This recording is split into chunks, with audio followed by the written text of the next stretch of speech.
Hi friends, आज हम लोग पढ़ने जा रहे हैं अम्ल क्षार लवण, क्लास 10 का अम्ल क्षार लवण। तो पहले अम्ल के बाद अम्ल एसिड। ये स्वाद में खट्टा होता है, स्वाद में खट्टा। नींबू खाते हैं, संतरा होता है, स्वाद में कैसा लगता है? खट्टा रहता है। वो क्या है? अम्ल है। अम्ल स्वाद में खट्टा होता है।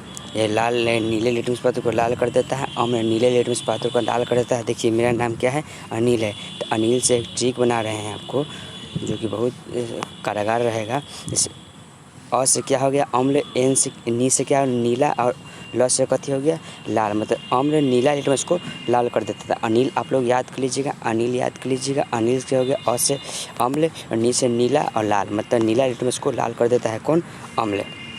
नीला लिटमस को लाल कर देता है कौन? अम्ल। अम्ल जल में घुलकर H+ आयन देता है। अम्ल जल में घुलकर कौन प्लस आयन देता है? H+ आयन, मतलब हाइड्रोक्लोरिक आयन देता है। हाइड्रोक्लोरिक ना हाइड्रोजनिक आयन देता है। हाइड्रोजन आयन देता है, H+ आयन देता है। जल में घुसकर H+ आयन देता है। जो अब और एसिड शब्द लैटिन शब्द से लिया गया है, जिसका अर्थ होता है खट्टा। जिसका अर्थ क्या होता है? खट्टा।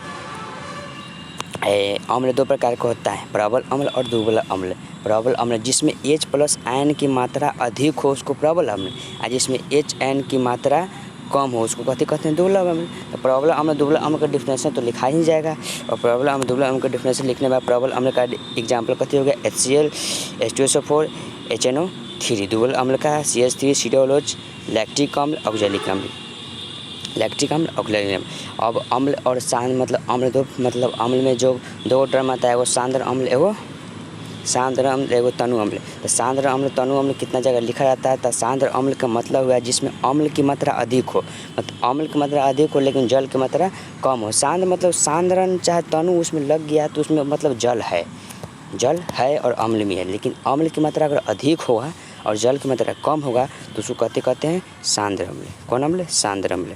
और अगर जल की मात्रा अधिक हो और अम्ल की मात्रा कम हो, अम्ल की मात्रा कम और जल की मात्रा अधिक हो तो उसको कौन अम्ल कहते हैं? तनु अम्ल। तनु अम्ल कहते हैं। चलिए तो अब हम लोग आते हैं अब क्षार पर। क्या चीज़ पर? क्षारक पर, डैट मीन्स बेस पर। तो क्षारक होता है स्वाद में कड़वा। क्षारक कैसा लगता है? स्वाद में कैसा लगता है? कड़वा रहता है। और यह लाल लिटमस पत्र को नीला कर देता है। बस अम्ल का उल्टा। बस एक ही याद कीजिए, अम्ल याद कर लीजिए, नीला नहीं याद कीजिए। मतलब क्षारक याद नहीं कीजिएगा, नहीं तो आप कंफ्यूज हो जाइएगा। अम्ल नीला को लाल करता है तो अम्ल भास में तो क्षारक कथी होगा? लाल को नीला कर देगा। बस ऑफिशियली बात है।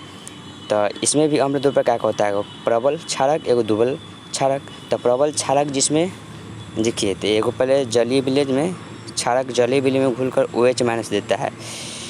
जलीय विलेज में घुलकर क्षारक OH- आयन देता है। तो OH- आयन देता है। और ये भी दो प्रकार का होता है, प्रबल अम्ल दुर्बल अम्ल। प्रबल अम्ल जिसमें OH की मात्रा अधिक हो उसको प्रबल अम्ल, जिसमें OH की मात्रा कम हो उसको दुर्बल अम्ल। तो प्रबल अम्ल के एग्जाम्पल NaOH, KOH, CaOH का हल्टवाइस। दुर्बल अम्ल NH4 का NH4OH। एगो टर्म पूछा जाता है बिहार बोर्ड में, कितना बार पूछेगा? जल में घुलनशील क्षारक को क्या कहते थे? क्षार। आप लोग याद कर लीजिए, जल में घुलनशील क्षारक को क्या बोलते हैं? क्षार। जल में घुलनशील क्षारक को क्या बोलते हैं? क्षार। चलिए नेक्स्ट, लवण किसे कहते हैं? लवण मतलब अम्ल और क्षार का परस्पर अभिक्रिया से लवण प्राप्त होता है। अम्ल और क्षार जब परस्पर एक दूसरे से अभिक्रिया करेगा तो अम्ल और जल बनाएगा, तो इसको कहते हैं अम्ल। लेकिन इस प्रक्रिया को क्या बोलते हैं? आगे भी पढ़ना है, इस प्रक्रिया को बता देते हैं। इस प्रक्रिया को हम उदासीनीकरण अभिक्रिया कहते हैं। जब अम्ल और क्षारक परस्पर अभिक्रिया करके लवण और जल बनाता है, इसको क्या कहते हैं? उदासीन अभिक्रिया। NaCl नमक का KCl। अब सूचक क्या है? सूचक वैसा मतलब सूचक किसी दिए गए विलयनों में अम्ल और क्षार की उपस्थिति दर्शाता है। इसका रंग गंधक अम्लीय और क्षारक माध्यम बदलता है। मतलब सूचक क्या है? अम्ल और क्षारक की पहचान करने वाला पदार्थ को कथी कहते हैं? सूचक। मतलब जिसके द्वारा अम्ल और क्षारक की पहचान की जाती है उसको क्या बोलते हैं? सूचक। अब सूचक कितने प्रकार के होते हैं? सूचक दो प्रकार के होते हैं, प्राकृतिक सूचक, संश्लेषित सूचक और गंधीय सूचक। तो प्राकृतिक सूचक जिसमें ये पेड़ पौधे से प्राप्त होता है उसको प्राकृतिक सूचक कहते हैं। कृत्रिम सूचक जो बनाया जाता है, जो रासायनिक पदार्थ से बनता है उसको कृत्रिम सूचक। गंधक सूचक ऐसा पदार्थ जिसकी अम्लीय, गंधीय और क्षारीय माध्यम में बदलता है। ऐसे पदार्थ की गंधक, अम्लीय और क्षारीय माध्यम में बदलता है उसको कहते हैं गंधीय सूचक। तो प्राकृतिक सूचक के एग्जाम्पल इस लिटमस हो गया, लाल कॉफ़ी का पत्ता हो गया, हाइड्रोजनिक पौधा, फूल, हल्दी। और कृत्रिम सूचक में कहते हैं मिथिल ऑरेंज, फिनोल्फिथिलीन। और गंधक सूचक में प्याज, लौह तेल इत्यादि। देखिए अब लिटमस के बारे में थोड़ा हम बता देते हैं। लिटमस एक लीचन पौधे नामक से लिया गया है, जिसका वास्तविक रंग बैंगनी होता है। मतलब जब लिटमस न अम्लीय और न क्षारकीय होता है तो उसका रंग कैसा होता है, क्वेश्चन पूछा था, उसका रंग क्या होता है, बैंगनी होता है। कहाँ से, लीचन के पौधा के नामक से निकाला गया लिटमस पौधा। चलिए नेक्स्ट, प्राकृतिक सूचक आप लोग याद कर लीजिएगा। प्राकृतिक लिटमस जब अम्ल में डालेंगे तो लाल हो जाएगा और क्षारक में डालेंगे तो नीला हो जाएगा। और लाल कॉफ़ी का पत्ता जब अम्ल में डालेंगे तो लाल हो जाएगा और क्षारक में डालेंगे तो हरा हो जाएगा। हल्दी अगर अम्ल में डालेंगे तो कोई परिवर्तन नहीं होगा, क्षारक में डालेंगे तो लाल हो जाएगा। तो फिनोल्फिथिलीन पूछता है, फिनोल्फिथिलीन जब अम्ल में डालेंगे तो रंगहीन होगा और क्षार में डालेंगे तो क्या होगा, गुलाबी होगा। मिथिल ऑरेंज अम्ल में डालेंगे तो लाल हो जाएगा और क्षारक में डालेंगे तो पीला होगा। इस प्रकार आप लोग याद कर लीजिएगा। नेक्स्ट है पॉप स्टेट किसे कहते थे। पॉप स्टेट कहने का मतलब क्या है पता है आपको, जब हाइड्रोजन गैस के निहित प्रणाली मतलब जिसमें हाइड्रोजन गैस भरा हो उसके निहित अगर जलती हुई मोमबत्ती को ले जाया जाता है तो उसमें पॉप ध्वनि उत्पन्न होता है। मतलब पटपटाहट की आवाज़ होने लगती है, उसको कथी कहते हैं, पॉप ध्वनि। इसका पॉप ध्वनि का किसके लिए उपयोग किया था। पॉप ध्वनि से मतलब क्या पता चलता है कि मतलब उसमें हाइड्रोजन गैस की प्राप्ति, मतलब हाइड्रोजन की उपस्थिति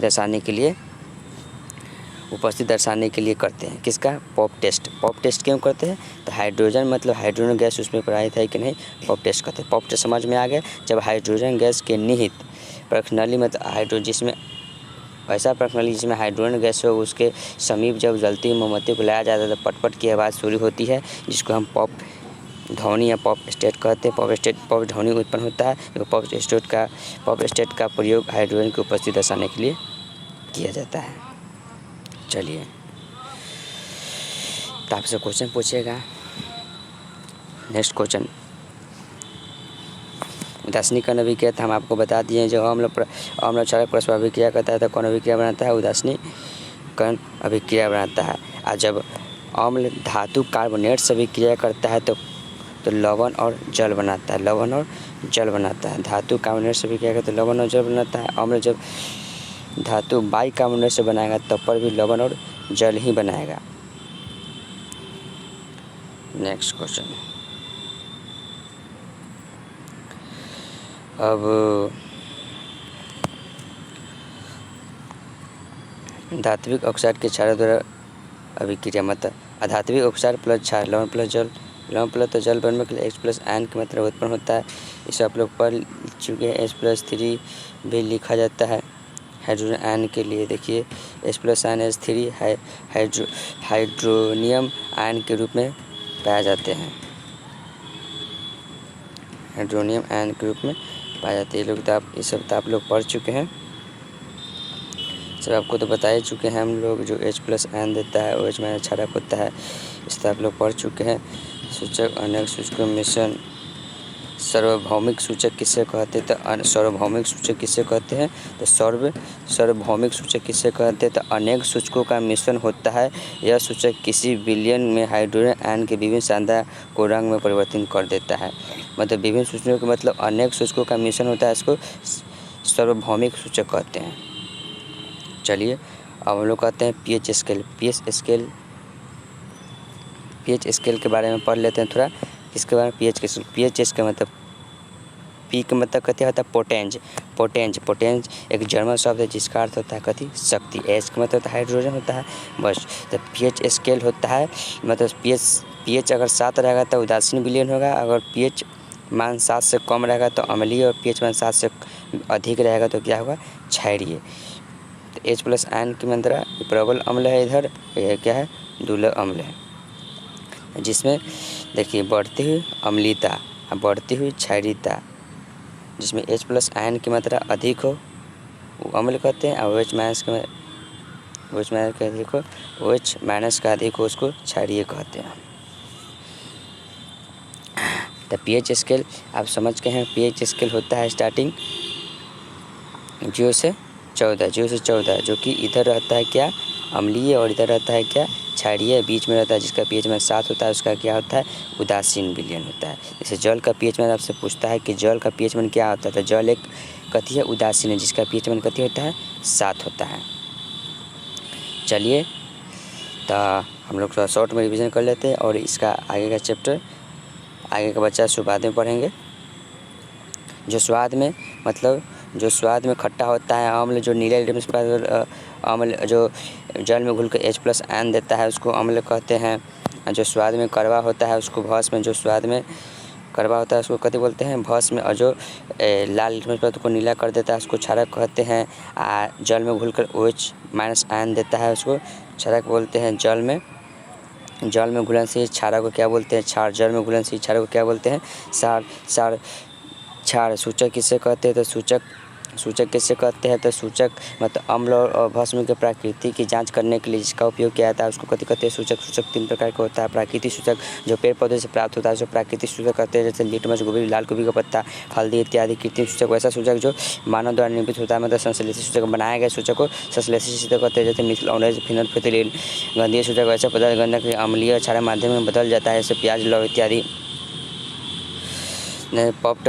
पॉप टेस्ट क्यों किया जाता है, हाइड्रोजन गैस की उपस्थिति दर्शाने के लिए पॉप टेस्ट किया जाता है। हाइड्रोजन गैस की उपस्थिति दर्शाने के लिए पॉप टेस्ट किया जाता है। तो ओके, थैंक्स। आगे अब अगला वीडियो में पढ़ेंगे। ओके, तो ठीक है, बाय, इट्स ऑल।